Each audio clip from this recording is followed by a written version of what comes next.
Flashback. সুখী দাম্পত্য জীবন পেতে চাইলে আপনাকে ফলো করতে হবে 5টি বিষয়। আর সেই 5টি বিষয় কী কী তা আমি আজকের ভিডিওতে আপনাদের সাথে শেয়ার করব। আসলে একটা ছেলে একটা মেয়ে যখন বিয়েতে আবদ্ধ হয় দুজনার সাথে, তখন তাদের একটা দাম্পত্য জীবন শুরু হয়। আর এই দাম্পত্য জীবনে কিভাবে সুখে থাকা যায় প্রতিটা মেয়ে প্রতিটা ছেলে সে চেষ্টাই করে থাকে। আর আসলে এক সময় তাদের মধ্যে কিছু মিসআন্ডারস্ট্যান্ডিংটা হয়ে ওঠে। আর কি কারণে সেই সমস্যাটা তৈরি হয় বা একজন আরেকজনের সাথে মিসআন্ডারস্ট্যান্ডিংটা তৈরি হয়, সেই কথাগুলো আজকে আমি আপনাদের সাথে শেয়ার করব। আসলে সুখী দাম্পত্য বিবাহিত জীবন পেতে চাইলে আপনাকে ফলো করতে হবে 5টি টিপস। আর সেই 5টি টিপস কী কী আমি আপনাদের সাথে শেয়ার করছি, চলেন তাহলে। আসলে 1 নাম্বার হলো বিশ্বাস। সুখী দাম্পত্য জীবন পেতে হলে বিশ্বাসের কোনো তুলনাই হয় না। অর্থাৎ আপনারা দুজনকে প্রচণ্ড বিশ্বাস করবেন। আর 2 নাম্বার হলো ভালোবাসা। যাই কিছু হয়ে যাক না কেন, একজন আরেকজনকে ভালোবাসতে কখনো কিপটামো করবেন না। অর্থাৎ দুজনাকে মন প্রাণ উজাড় করে ভালোবাসবেন। আর 3 নাম্বার সেটা হলো সাপোর্ট। অর্থাৎ একজন আরেকজনকে সাপোর্ট করবেন। যা কিছু হয়ে যাক না কেন দুজনার পাশে থাকবেন, সবসময় দুজনাকে সাপোর্ট করবেন।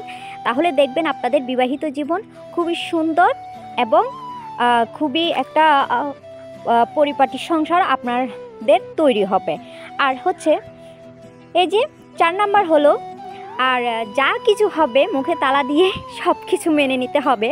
অর্থাৎ আপনার জীবনসঙ্গী আপনার হাজব্যান্ড যা কিছু বলবে সব কিছুতে ইয়েস বলতে হবে। তাহলে দেখবেন আপনার দাম্পত্য জীবনটা খুবই সুখকর হবে আর আপনাদের বন্ধনটা হবে অটুট। অর্থাৎ আপনার জীবনসঙ্গী যেটাতে হ্যাঁ বলবে, যেটাতে খুশি থাকবে সেটা করার চেষ্টা করুন। তাহলে দেখবেন আপনাদের খুবই মেলবন্ধনটা অটুট থাকবে। আসুন 5 নাম্বার। আর 5 নাম্বার একটা সুখী দাম্পত্য বিবাহিত জীবন পেতে চাইলে আপনার হাজব্যান্ড আপনার জীবনসঙ্গী আপনার ওয়াইফ কি পছন্দ করে, কি খেতে পছন্দ করে, সব সময় তার পছন্দের প্রায়োরিটি দিবেন। অর্থাৎ কিছু খেতে পছন্দ করে, কেনাকাটি করতে পছন্দ করে, অর্থাৎ আপনার সাধ্যের মধ্যে তাকে খুশি করার চেষ্টা করবেন। তাহলে দেখবেন আপনাদের দুজনার প্রতি ভালোবাসা অটুটই থাকবে। হয়তো আপনার কাছে আহামরি টাকা থাকবে না, কিন্তু আপনাদের দুজনের অনেক বিস্তর ভালোবাসা হয়ে উঠবে। অর্থাৎ এই ভালোবাসাটা নিজে থেকে তৈরি হয়ে ওঠে না, নিজেকে আস্তে আস্তে নিজের জীবনসঙ্গীর জন্য তৈরি করতে হয়।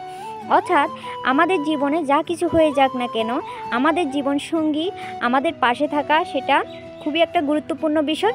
সেই জন্য নিজের জীবনসঙ্গী কীভাবে ভালো থাকে, কি করলে ভালো থাকে সেদিকে সবসময় খেয়াল রাখতে হবে।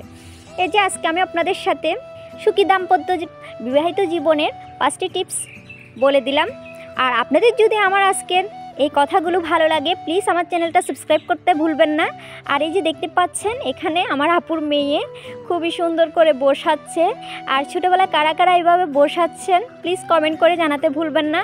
আর এখন চলে আসছি রান্নাঘরে, চলেন যাই আম্মু কী রান্না করছে আপনাদের সাথে একটু শেয়ার করি। আসলে বাবার বাড়ির ব্লগে আপনাদের সাথে শেয়ার করছি। আর চলেন দেখিয়ে দিই। এই যে এখানে পাতাকপি বা বাঁধাকপি যেটাকে বলে সেটা ভাজা করছিল, অর্থাৎ বাঁধাকপিটা ভাজা করে ফেলেছে। আর আমি আপনাদের সাথে একটু শেয়ার করছিলাম। আসলে শীতের দিনে সবজিটাই অনেক টেস্টি হয়। আর এই যে এদিকে যে শাকগুলো আমি বেছে নিয়েছে ভিডিওতে দেখতে পেয়েছেন, সেই শাকগুলো এখন আম্মু রান্না করছিল।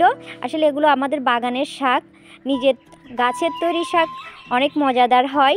এটা যারা বাগান করেন তারা তো অবশ্যই জানেন। আর এই যে শাকগুলো আম্মু নাড়াচাড়া করে দিচ্ছিল। আর আজকের মতো রান্নাবান্না এগুলাই। প্রিয় আপু ভাইয়ারা যারা এখনও পর্যন্ত আমার ভিডিওতে লাইক দিতে ভুলে গিয়েছেন প্লিজ একটা লাইক দিয়ে দিবেন। আর আমার ভিডিও ভালো লেগে থাকলে প্লিজ আমার ভিডিওটা শেয়ার করে দিবেন। আর যারা আমার চ্যানেলে নতুন আমার চ্যানেলটা সাবস্ক্রাইব করে আমার পাশে থাকতে ভুলবেন না। আজকের মতো আল্লাহ হাফেজ, সবাই ভালো থাকবেন, সুস্থ থাকবেন।